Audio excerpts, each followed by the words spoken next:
500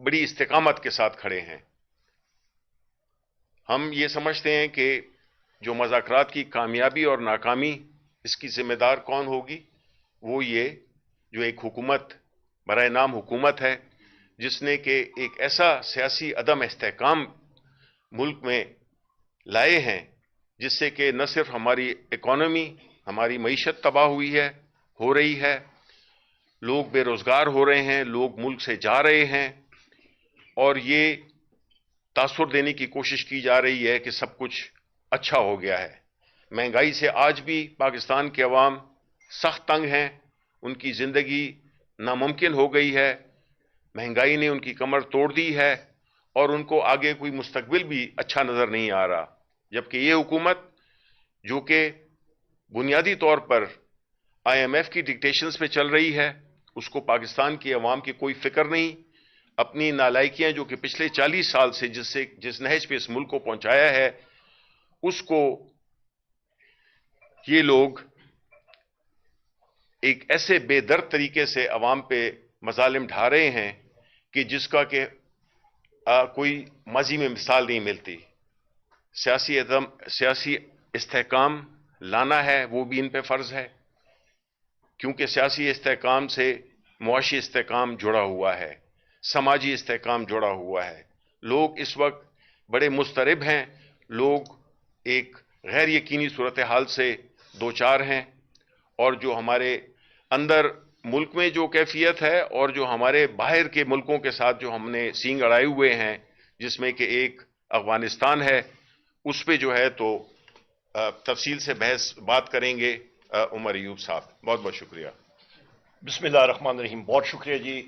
leader of the opposition senate میں جناب شبلی فراز صاحب میری بائیں طرف بیٹھے ہیں، فارمر اسپیکر جناب اور ممبر نیشنل اسمبلی اسد کیسر صاحب ان کے ساتھ بیٹھے ہوئے ہیں، ماناز قانون دان جناب ڈاکٹر بابر روان صاحب جو فیڈرل منسٹر بھی رہ چکے ہیں لاء کے اور آپ کے پارلیمنٹری افیئرز کے، اور فارمر فائنانس منسٹر کے پی جناب تیمور خان جھگڑا صاحب.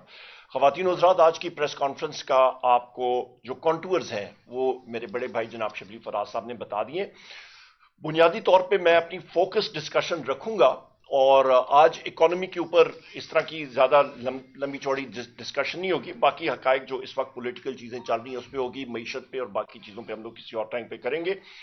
بالخصوص میں نے کل شام کو ٹویٹ بھی کیا تھا DGISPR کی پریس کانفرنس پہ.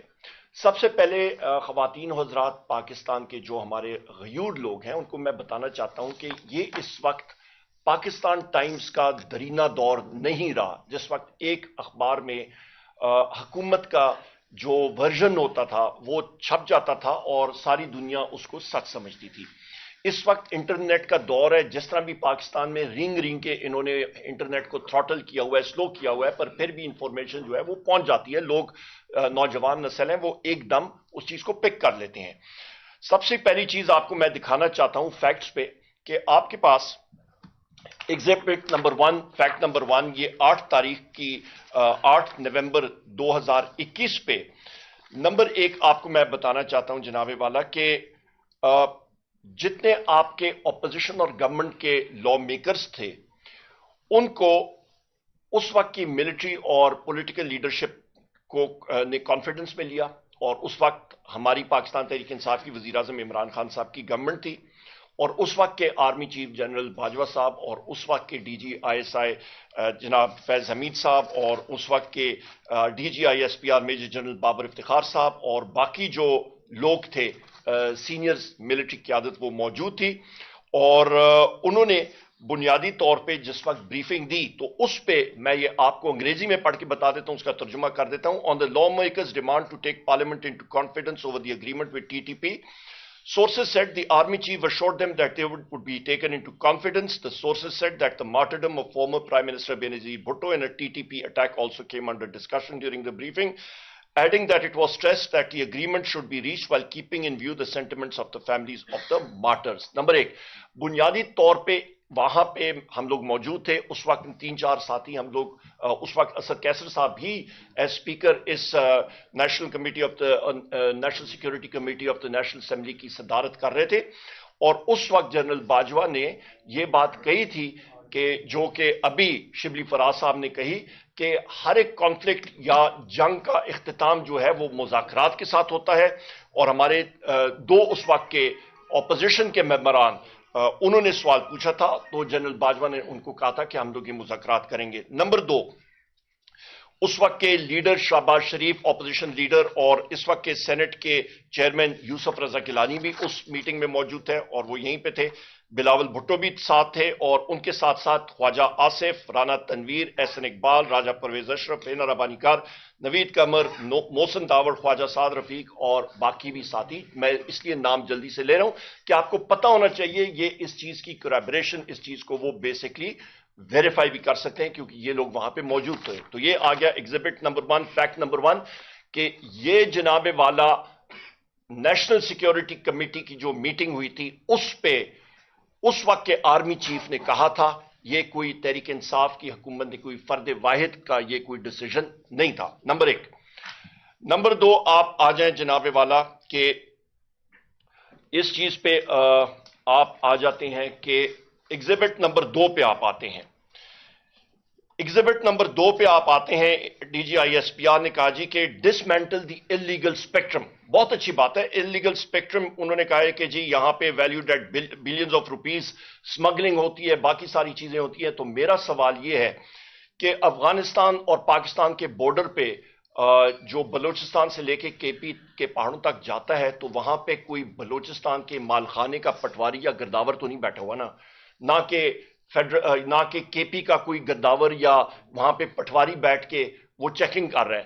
تو جن لوگوں کے ہاتھوں میں ان سے ضرور پوچھیں، آپ کے جو ایران سے پیٹرولیم پروڈکٹس سمگل ہو رہی ہیں، تقریباً اس وقت 550 ارب روپے کا پیٹرول سمگل ہو کے آتا ہے سال کا، تو خواتین و حضرات وہ کہاں سے آتا ہے؟ وہ کوئی ریڑیوں پہ یا کسی خچروں پہ یا گدوں پہ تو نہیں آتا نا، آپ کے ٹرک آتے ہیں اور وہ اس وقت کے پی تاکوٹ تک وہ پیٹرول آ رہا ہے۔ تو اس کے اوپر وہ ذرا کریں، ڈرونز بھی ہیں، انٹیلیجنس سورسز بھی ہیں، پر یہ تبھی ہوگا جس وقت کہ انٹیلیجنس ایجنسیز کے اہلکار وہ بجائے اس کے کہ آپ میڈیا کے ساتھیوں کے پیچھے آپ کے پیچھے وہ جائیں اور آپ کے میڈیا چینلز کو وہ کنٹرول کریں، اور اس وقت مجھے پوری توقع ہے الحمدللہ کہ جو ہم لوگ اس وقت بات کر رہے ہیں وہ بالکل نہیں دکھائی جائے گی، الحمدللہ یہ مجھے پورا یقین ہے۔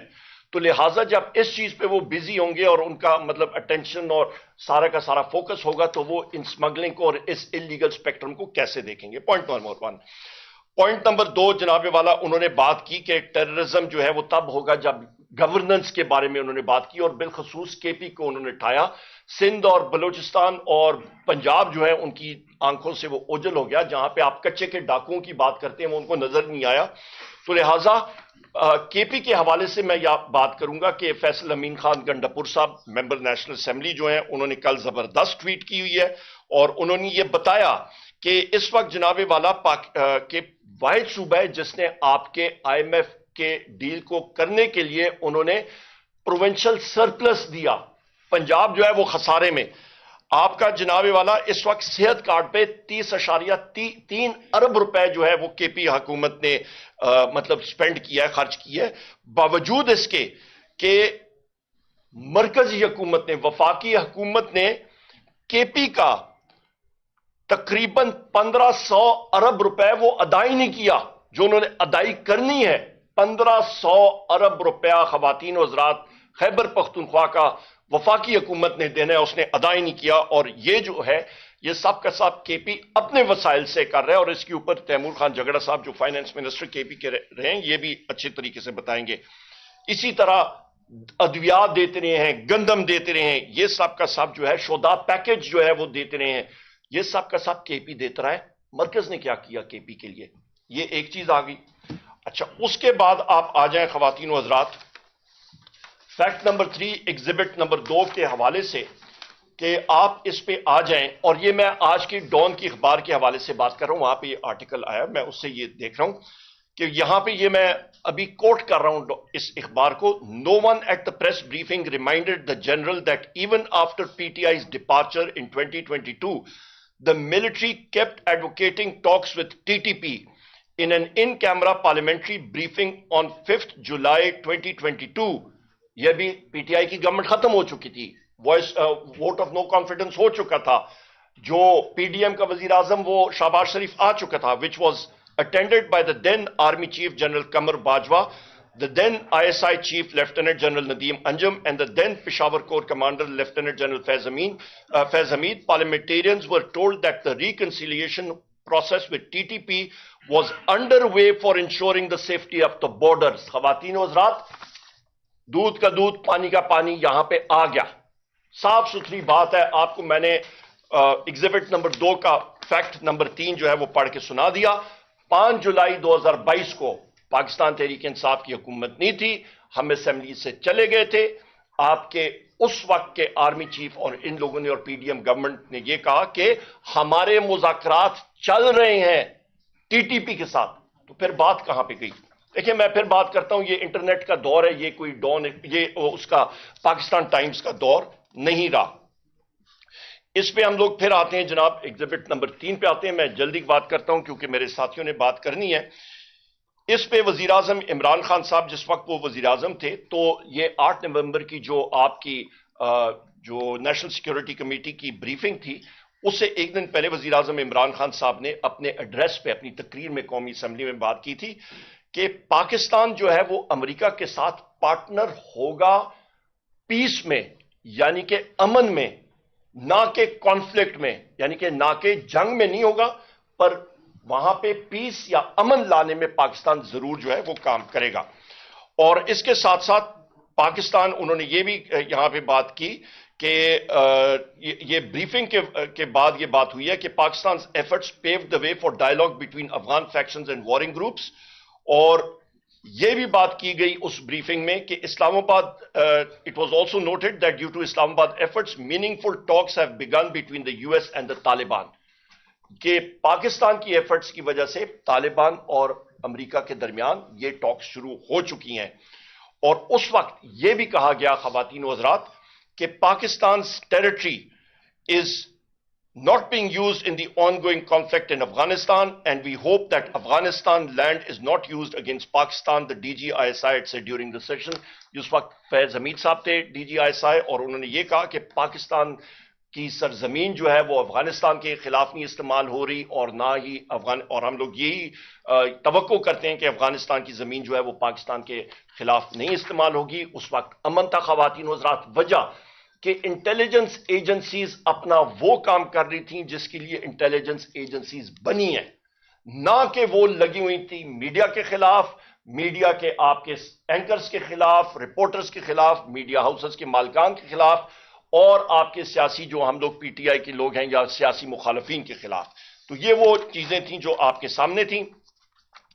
اس وقت پاکستان جو ہے وہ ترقی کر رہا تھا, اور یہاں پہ میں یہ کہتا چلوں خواتین و حضرات کہ یہ حقائق جو ہیں, فیکٹس آر سیکرڈ, یہ حقائق آپ کے سامنے میں نے رکھ دی ہیں. اور اس کے ساتھ ساتھ میں یہ بھی کہتا چلوں خواتین و حضرات کہ ہم لوگ 9 مئی کے حوالے سے بھی بات کرتے ہیں. 9 مئی اور 26 مئی کے حوالے سے مختصراً میں بات کروں گا کہ 9 مئی اور 26 مئی کا ہماری 26 نومبر اور 9 مئی کے حوالے سے, میں معذرت چاہتا ہوں, 26 نومبر اور 9 مئی کے حوالے سے کہ ہماری مذاکراتی ٹیم کا ایک یہ ڈیمانڈ بھی ہے, اولین ڈیمانڈز میں ہے کہ ان کے اوپر آپ کے کمیشنز بیٹھیں, انڈیپینڈنٹ جوڈیشل کمیشنز ہو, کہ دودھ کا دودھ پانی کا پانی ہونا چاہیے. آپ کے جو 9 مئی کی تحقیقات ہونی چاہیے ان میں وہ سی سی ٹی وی فوٹیجز آنی چاہیے, اور اس کا تعلق ڈاکٹر بابر اعوان صاحب ملٹری کورٹس کے حوالے سے بھی کریں گے, کیونکہ ملٹری کورٹس میں جو آپ کا جوڈیشل افسر یا پریزائڈنگ افسر ہوتا ہے, عموماً کرنل ہوتا ہے, اس کے پاس جائگ برانچ ایک پھڑپھڑا دے دیتا ہے, وہ انہوں نے مطلب پڑھ کے سینٹنس جو ہے وہ سنا دیا اور لوگوں کو انہوں نے اندر کر دیا.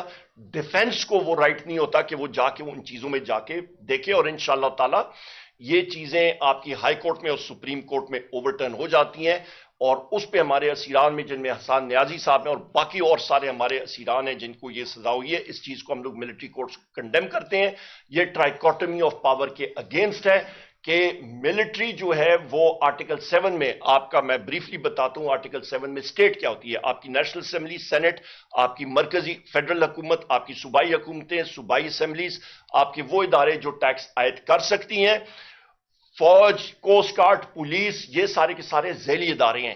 تو فوج کا ایک ملٹری کورٹ جو کہ ذیلی ادارے کا ایک ادارہ ہے جو اپنے لوگوں کے اوپر وہ کر سکتا ہے، مطلب انفورس کر سکتا ہے ڈسپلن، وہ اٹھ کے جو 3 ستون ہیں آپ کے ریاست کے، جس میں جوڈیشری ہے، جس میں ایگزیکٹو ہے اور جس میں پارلیمان ہے، وہ جا کے جوڈیشری کا رول سیویلینز کے حوالے سے وہ یوزرپ یا نہیں اس کو لے سکتا.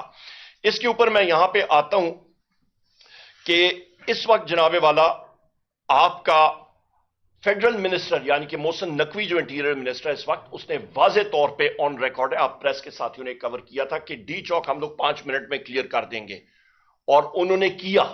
اور انہوں نے کس کے ساتھ کیا؟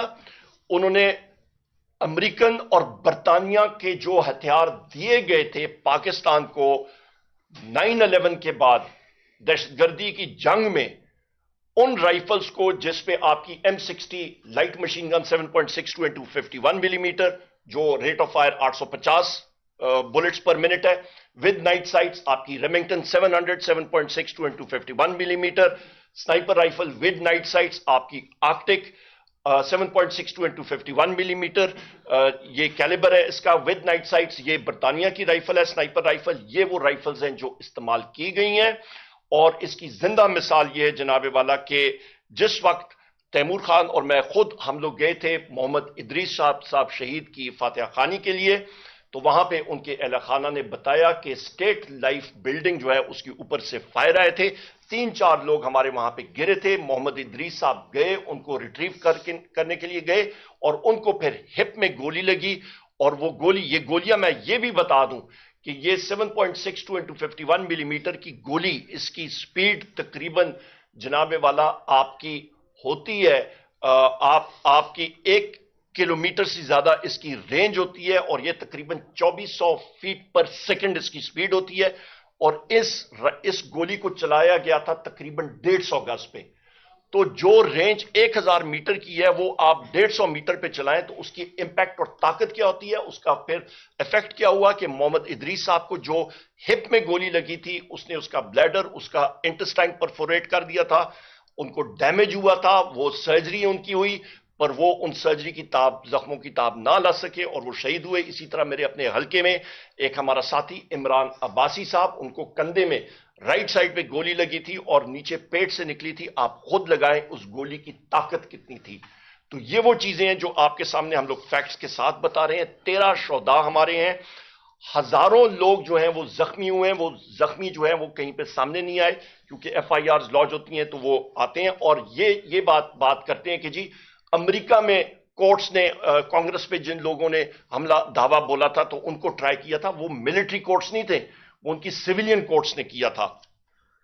یہاں پہ جناب والا یہ میری چند آپ کے سامنے گزارشات تھیں جو ہم نے رکھنی تھی. آخر میں پرسوں وزیر اعظم عمران خان صاحب سے اسد کیسر صاحب بھی تھے، میں بھی تھا، الحمدللہ ہائی اسپرٹس میں تھے، اور انہوں نے ہمیشہ کہا ہے کہ پاکستان کی خاطر میرے اوپر جو بھی ہوا میں ان لوگوں کو معاف کرتا ہوں. یہ بہت بڑی بات ہے، اور پیس کے لیے، اس امن کے لیے، اس پروسیس کو آگے لے جانے کے لیے انہوں نے نیگوسیشنز کمیٹی کا خود انہوں نے تشکیل دیا، اور انشاءاللہ تعالی اس نظریے کے ساتھ ہم لوگ اس پروسیس کو آگے بڑھائیں گے.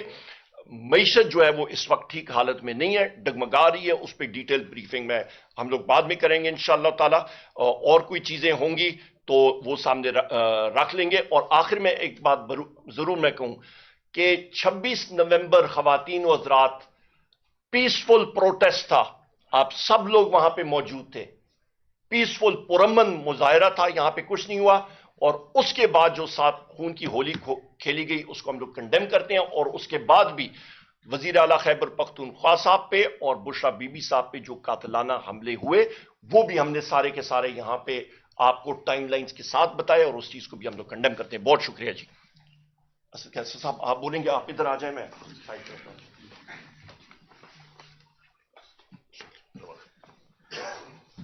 بسم اللہ الرحمن الرحیم. شبلی صاحب اور ریف صاحب نے تفصیلاً بات کی ہے. میں صرف افغانستان کے حوالے سے جو کل تبصرہ ہوا ہے یا تذکرہ ہوا ہے اس کے حوالے سے بات کروں گا.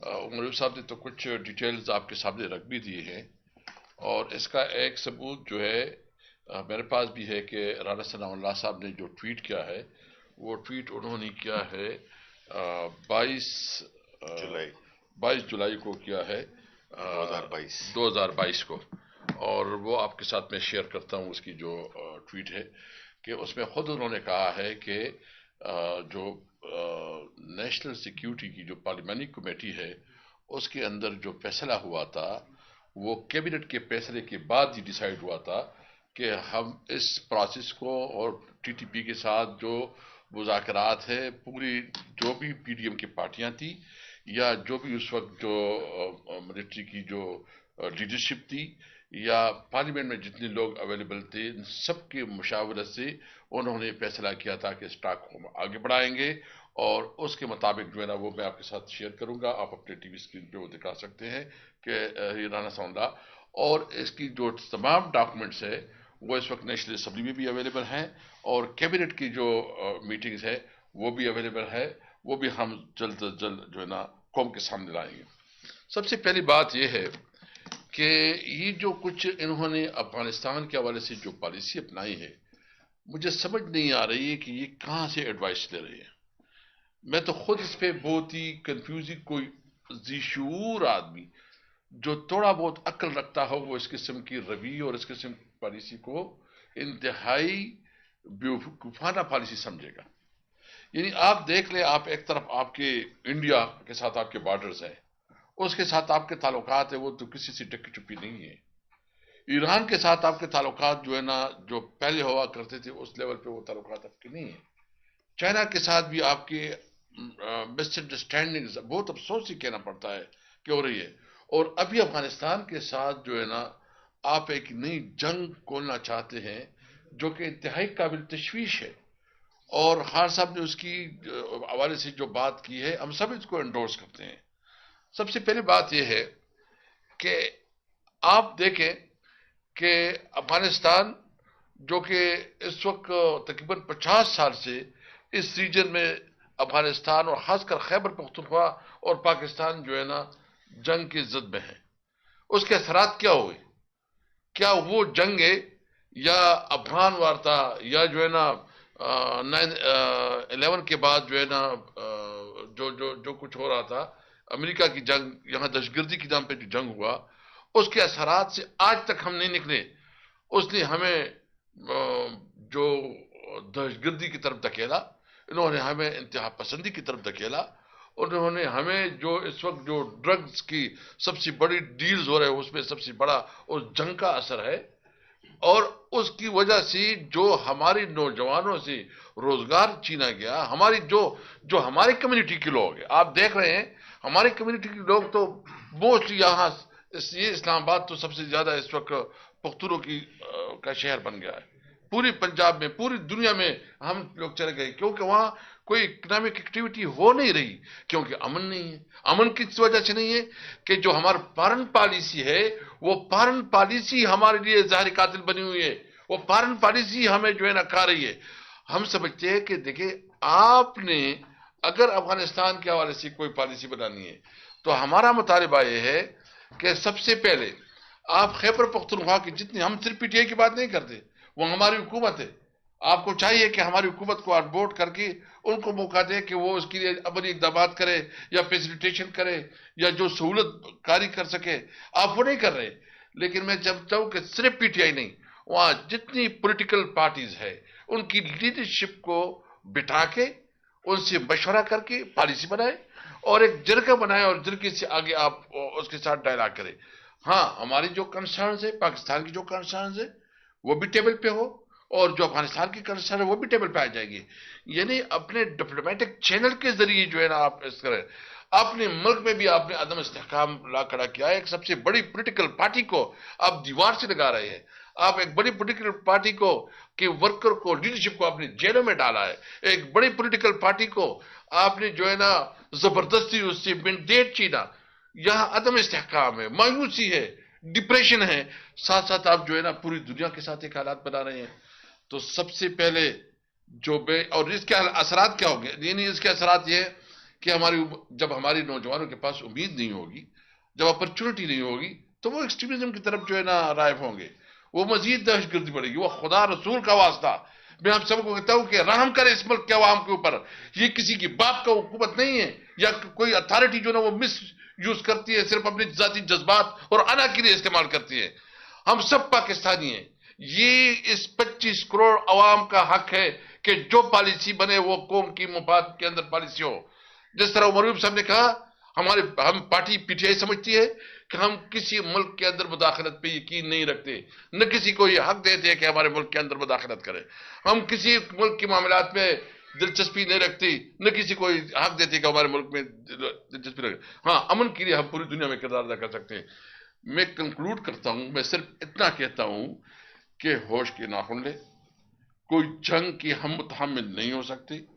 میں افغانستان حکومت سے بھی ریکویسٹ کروں گا، اور میں پاکستان حکومت سے بھی مطالبہ کروں گا کہ تمام معاملات جو ہے نا بات چیت اور جرگے سے حل کی جائیں اور امن کو موقع دیا جائے.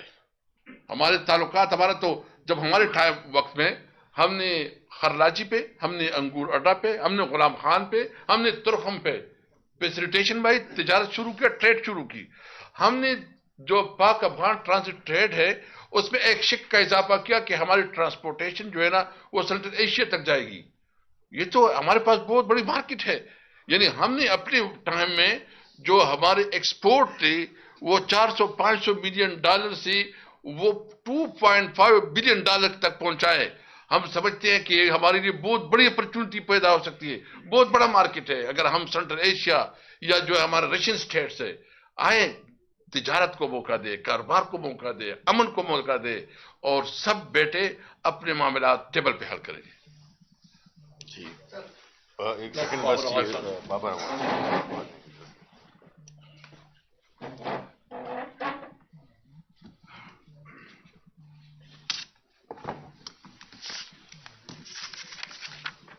Thank you, both the leaders of opposition, Asad صاحب, تیمور صاحب. لیڈیز اینڈ جینٹلمین, کل سے ایک ابہام پیدا کرنے کی کوشش کی گئی ہے، وہ میں دور کرنا چاہتا ہوں، اور اس کے لیے میں 4 حصوں میں چھوٹی چھوٹی بات کروں گا. سب سے پہلا تو یہ ہے کہ پاکستان ایک ایسی ریپبلک ہے جس کے اندر 3 طرح کی سروسز ہیں. ایک ایسینشل سروسز، لازمی سروسز، ان کا اپنا کوڈ ہے جس کو آپ آرمی ایکٹ کہتے ہیں. دوسرا سول سروس.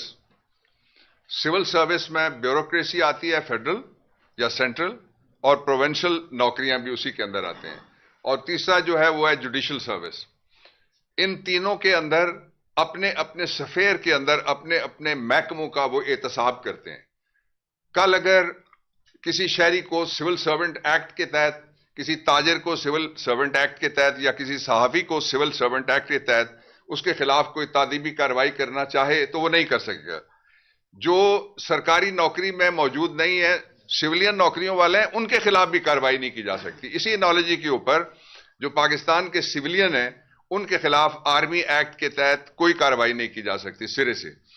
اس کے لیے آئین کے اندر 3 آرٹیکلز موجود ہیں. آرٹیکل 4 ہے، آرٹیکل 9 ہے، اور آرٹیکل 14 ہے. اور اس کے بعد جو پاکستان کے اندر ایک فیصلہ موجود ہے، سپریم کورٹ آف پاکستان کے 5 ججز کی ایک ججمنٹ موجود ہے. آج بھی وہ موجود ہے جب میں آپ سے بات کر رہا ہوں، میرے ساتھی آپ کے ساتھ بات کر رہے ہیں. اور اس ججمنٹ میں یہ کہا گیا ہے کہ پاکستان میں ملٹری ٹرائل کورٹس نہ بنائے جا سکتے ہیں، نہ چلائے جا سکتے ہیں، اور نہ ہی مقدمات وہاں پہ سیولینز کے ان کی سماعت کی جا سکتی ہے. یہ کیوں ایسا کہا ہے سپریم کورٹ آف پاکستان نے؟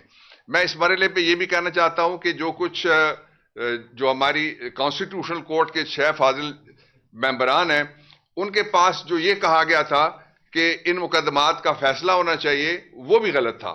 اس لیے کہ پچھلے چیف جسٹس نے جب اپنے سے پچھلے چیف جسٹس کے فیصلوں کے بارے میں اظہار رائے کرنا تھا تو ان کو نئے بینچ بنانا پڑے، اور ان کے ذریعے سے فیصلے انہوں نے پہلے انڈو کیے، اس کے بعد کارروائی آگے بڑھ سکتی تھی. تو جو پچھلا فیصلہ ہے 5 ججز کا، وہ آج بھی موجود ہے، اور اس کی روشنی میں یہ الٹرا کانسٹیٹیوشنل ٹرائلز ہوئے ہیں سارے، اور ماورائے آئین ٹرائلز ہوئے ہیں سارے. اور ایک طرح سے یہ ایک متبادل عدلیہ کھڑی کی گئی ہے پاکستان کے اندر کہ جو اپنی مرضی سے ٹرائل کرے گی. دوسرا میں جو بھی ابہام دور کرنا چاہتا ہوں وہ یہ ہے کہ ٹرائل کا مطلب کیا ہے. ایک ظالم ہوتا ہے، ایک مظلوم ہوتا ہے، ایک غائب ہوتا ہے، دوسرا اس کے گھر والا ہوتا ہے، ایک چور ہوتا ہے، دوسرا مدعی ہوتا ہے. جب پرچہ ایک دفعہ درج ہو جائے تو ضابطہ فوجداری جو جنرل لا ہے وہ حرکت میں آتا ہے، پاکستان کا عمومی قانون وہ حرکت میں آتا ہے. میں سمجھانا چاہتا ہوں اپنے آپ کو بھی اور باقی پاکستانیوں کو بھی. اور اس میں سب سے پہلے ایف آئی آر ہوتی ہے. ایف آئی آر میں اگر ایس ایچ او پیسے لے لے، ایس ایچ او ڈر جائے، ایس ایچ او بک جائے یا بھاگ جائے یا دوسری پارٹی سے مل جائے، تو جتنے بھی صوبے ہیں، چاروں صوبوں نے اپنے قوانین بنائے ہوئے ہیں. آئی سی ٹی میں ایک فیڈرل لا موجود ہے، اس کو کہتے ہیں پولیس ایکٹ. اس کے نیچے آپ نیا تفتیشی لگوا سکتے ہیں. آپ ایک ضلع سے دوسرے ضلع میں تفتیش تبدیل کروا کے لے جا سکتے ہیں، بلکہ صوبے سے باہر بھی گئی ہیں تفتیشیں. ایک بات. اس کے بعد تفتیشی کیا کرے گا؟ دفعہ 172 گارنٹی کرتا ہے کہ وہ روزانہ تفتیش کرے، اور جو کچھ وہ لکھے گا، جو کچھ وہ معلوم کرے گا، اس کو وہ ایک خاص رجسٹر ہے جس کے اندر وہ لکھے گا. تھانے کا رجسٹر ہے پولیس آرڈر کے نیچے. اس کے بعد پھر چالان پیش ہوگا، اور 17 دنوں کے اندر جو الزامات ہیں ان کی فہرست جائے گی عدالت میں. 190 ہے دفعہ.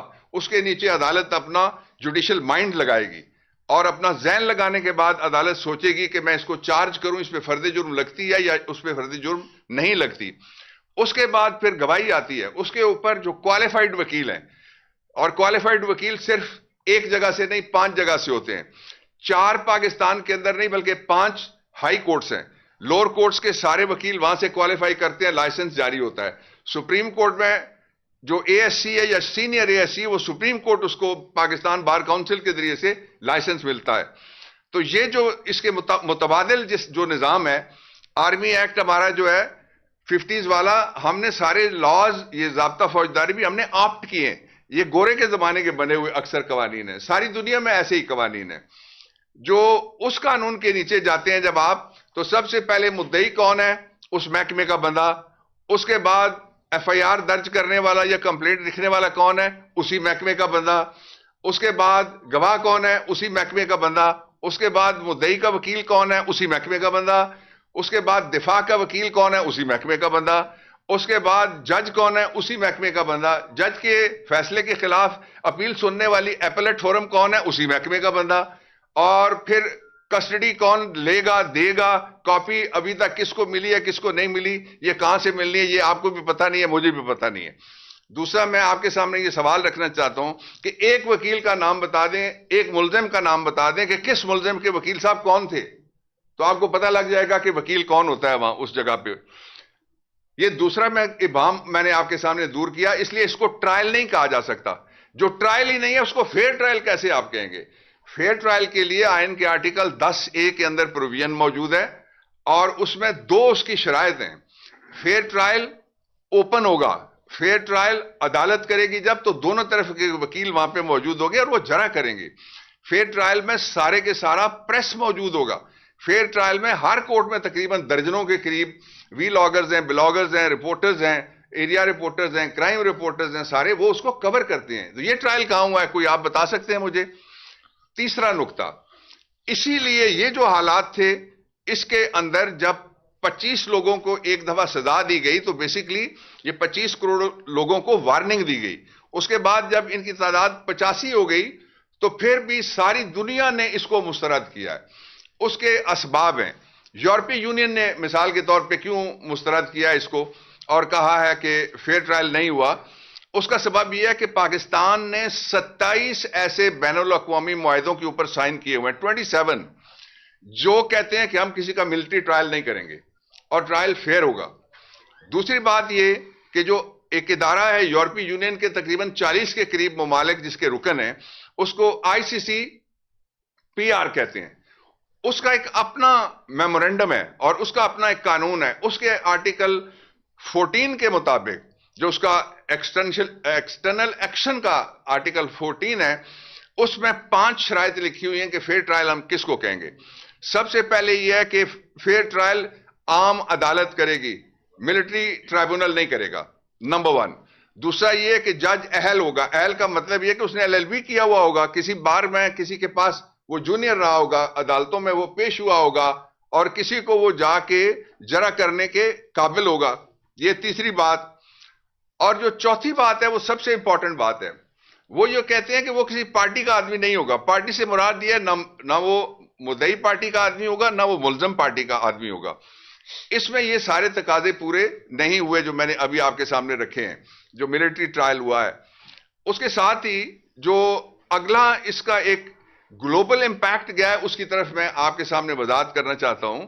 اور وہ میں نہیں کہہ رہا، یہ پاکستان تحریک انصاف نے نہیں کہا، یہ یورپی یونین کے متعلقہ محکمے نے یہ بات کہی ہے کہ آپ اگر یہ جو 27 آپ کے معاہدے ہیں ان کی آپ پیروی نہیں کرتے، اور سول نافرمانی آج کل بہت چل رہی ہے، نافرمانی کرتے ہیں اگر 28ویں کی بھی، تو پھر جو آپ کو جی ایس پی، خدا نہ کرے کہ ایسا ہو، we do not wish that, we do not want that, لیکن اس کے لیے فوری طور پہ ایک ہی راستہ بچتا ہے ہمارے خلاف جانے کے پہلے، کہ جی ایس پی کا ہمارا کچھ سٹیٹس جو ہمیں ملا ہوا ہے ای یو میں وہ متاثر نہ ہو. اور اس کے ساتھ ہی اس وقت اسد کیسر صاحب اسپیکر تھے، I was in charge parliamentary affairs, تو فیٹف کو بھی انہوں نے لنک کیا ہوا ہے، جو رول آف لا ہے اس کے ساتھ بھی اور ہیومن رائٹس ہے اس کے ساتھ انہوں نے لنک کیا ہوا ہے.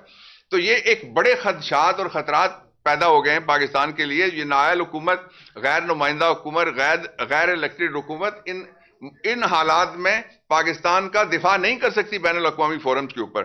اور آپ نے دیکھا کہ امریکن جو ہماری ایمبیسی ہے وہ کیا کرتی رہی، سوتی رہی. تو ہمارا جو لیجیٹیمیٹ میزائل سسٹم ہے اس کے بارے میں کیا ہوا وہ آپ کے سامنے ہے. تو مزید خطرات سے بچنے کے لیے میں 4 راستے تجویز کرتا ہوں پاکستان تحریک انصاف کی طرف سے. پہلا راستہ یہ ہے کہ فوری طور پہ یہ سارے کے سارے جو 86 لوگوں کے فیصلے ہیں وہ واپس لیے جائیں اور ان کو رہا کیا جائے.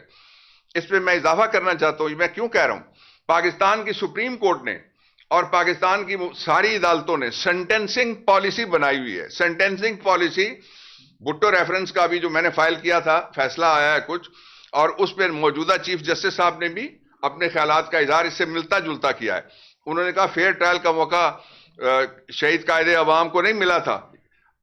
وہ کیا ہے؟ سینٹینسنگ پالیسی یہ ہے کہ ایک آدمی اگر کسی کو اٹھاتا ہے گاڑی میں بٹھا کے کسی جگہ اتارتا ہے، دوسرا اس کو مارتا ہے، اور تیسرا آتا ہے اور وہ اس کو کوئی اسلحہ سپلائی کرتا ہے، چوتھا آتا ہے وہ صرف للکارا مارتا ہے مار دو، تو ان سب کو تو سزائے موت نہیں ہو سکتی.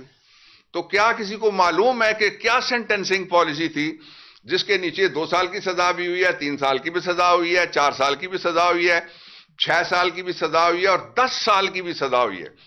جو 10 سال کی سزا ہے عملاً اس کو عمر قید کہتے ہیں، یہ لائف امپریزنمنٹ ہے، وہ بھی کاٹتے تقریباً 8.5 سال کے قریب ہیں. اور یہ جو حالات ہیں ان کے اندر بہت خطرات پاکستان کے لیے بین الاقوامی طور پہ ریجیکشن آئی ہے، برطانیہ سے ریجیکشن آئی ہے، امریکہ سے، اور ہیومن رائٹس کے جتنے بڑے ادارے ہیں سب اس کے خلاف ہیں. دوسرا راستہ جو آپ کے سامنے ہے، اگر آپ چاہتے ہیں کہ کوئی نارملسی آئے ان حالات کے اندر، تو وہ راستہ یہ ہے کہ آئین کا آرٹیکل نمبر 13 ہے اور 403 ہے ضابطہ فوجداری کی ایک دفعہ. ان دونوں کی موجودگی میں آپ ڈبل جیپرڈی کسی کا 2 ٹرائل نہیں کر سکتے. پاکستان تحریک انصاف کے حوالے سے آپ نے ہرا والی اور میاں والی دونوں کا فیصلہ کر دیا، آپ نے پنڈی اور لاہور کا فیصلہ کر دیا، آپ نے فیصل آباد اور گجرانوالہ کا فیصلہ کر دیا، آپ نے سرگودا میں چلے میاں والی والے کیسز وہ فیصلہ ہو گیا. یہ جو آپ نے فیصلے کیے ہیں ان کے بعد جو کچھ مجرموں کے فیصلے ہوئے، مجرم کا مطلب ایلیگیشن جس پہ لگا، ایکیوز پرسنز، اور جو باقی ہیں ان میں سے ایک مثال میں آپ کو عمر ایوب خان کی، leader of the opposition national assembly کی دیتا ہوں. وہ کیسز دونوں میں نے جا کے بری کروائے تھے سرگودا سے. بری ہوئے کیس کی ایویڈنس کے اوپر کس طرح سے سزا ہو سکتی ہے؟ نہ ملٹری ٹریبونل دے سکتا ہے، نہ ہی کوئی دوسری پاکستان کی عدالت دے سکتی ہے. اس کے اوپر ججمنٹس ہیں، آپ کسی بھی لیگل ایکسپرٹ سے آپ پوچھ سکتے ہیں. تیسرا جو راستہ ہے وہ یہ ہے کہ پاکستان کے اندر اس وقت ایک ایسا پارلیمنٹیرین بیٹھا ہوا ہے جو سینیٹر ہے، اور مجھ سے بات کر رہے تھے leader of the opposition senate کچھ دن پہلے ان کے لیے، اور اس سے کچھ دن پہلے ہم نے جا کے ان کی پروڈکشن آرڈر کے لیے درخواست دی تھی. پٹیشننگ کی رولز کے اندر یہ گنجائش موجود ہے. ابھی تک اس کے اوپر ہمارے چیئرمین صاحب سو رہے ہیں، میں ان کو جگانا چاہتا ہوں اور ان سے میں یہ مطالبہ کرتا ہوں کہ جاوید ہاشمی کیس کی روح سے کوئی سیٹ خالی نہیں رکھی جا سکتی. پنجاب کے لوگوں کو آپ کیوں سزا دے رہے ہیں کہ وہ اگر انہوں نے ایک سیاسی بات کی، ایک احتجاج کیا یا کوئی بیان جاری کیا یا کوئی پوسٹ لگائی، اس کے نتیجے میں کہ ایک سینیٹر ہے اس کو آپ سینٹ میں ہی نہیں آنے دے رہے، اور ایک سینیٹر ہے اس کو آپ سامنے نہیں آنے دے رہے. اور چوتھا اس کا راستہ یہ ہے، اور سب سے بڑا راستہ یہ ہے کہ جتنے کیسز ہیں وہ سارے وڈرا کیے جائیں. میں آپ کو اس کی مثال دیتا ہوں. 9 مئی کا بڑا آخری میں اپنے سپیل پہ آ گیا، جو 9 مئی کا بڑا ذکر کیا جاتا ہے. 9 مئی شروع ہوتا ہے صبح 9:30 بجے، جب ایک سابق وزیر اعظم ایک عدالت سے اغوا کر لیا جاتا ہے. کیا یہ معلوم کرنا ضروری نہیں ہے کہ اغوا کار کون تھا اور کیوں اغوا کیا گیا؟ سپریم کورٹ اس کو برآمد کراتی ہے، سپریم کورٹ اس کو ریلیز کرنے کا آرڈر کرتی ہے. اس کی تحقیقات کرنی چاہیے. ایک فریق یہ کہتا ہے گولی کیوں چلائی، ہم کہتے ہیں. دوسرا فریق کہتا ہے گولی چلی ہی نہیں ہے. اس کو آپ کس طرح سے طے کریں گے؟ کسی بحث مباحثے میں، کسی ٹیلی ویژن شو میں، کسی چیٹ شو میں نہیں ہو سکتا. اس کے لیے بھی آپ کو صرف ایک ہی راستہ ملتا ہے، جو میں آخری راستہ تجویز کر رہا تھا، کہ 9 مئی کے لیے بھی اور جو 26/11 ہے، ان دونوں کے لیے آپ سپریم کورٹ آف پاکستان کے ججز کے نیچے ایک independent judicial court of inquiry بنائیں گے، اور وہ جو کمیشن آف انکوائری ہے یا کورٹ آف انکوائری ہوگی، وہ یہ طے کرے گی کس کی ذمہ داری ہے، کس نے مارا، کون مرا، کیوں مرا، گولی کیوں چلائی.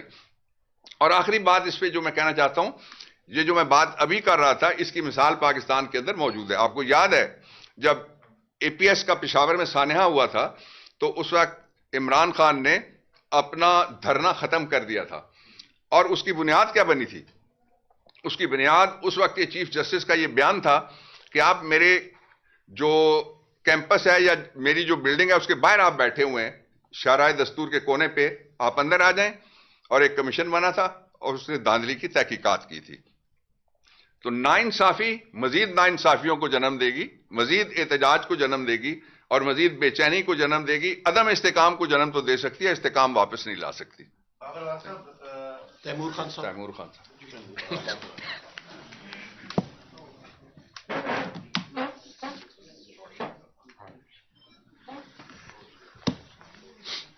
سارے پہلو جو ہے وہ کور ہو گئے، تو میں صرف یہ ایک پہلو لے لیتا ہوں 2-3 منٹ میں، جو D G I S P R کی پریس کانفرنس میں ہائی لائٹ کیا گیا کہ خیبر پختونخوا میں گورننس ٹھیک نہیں ہے.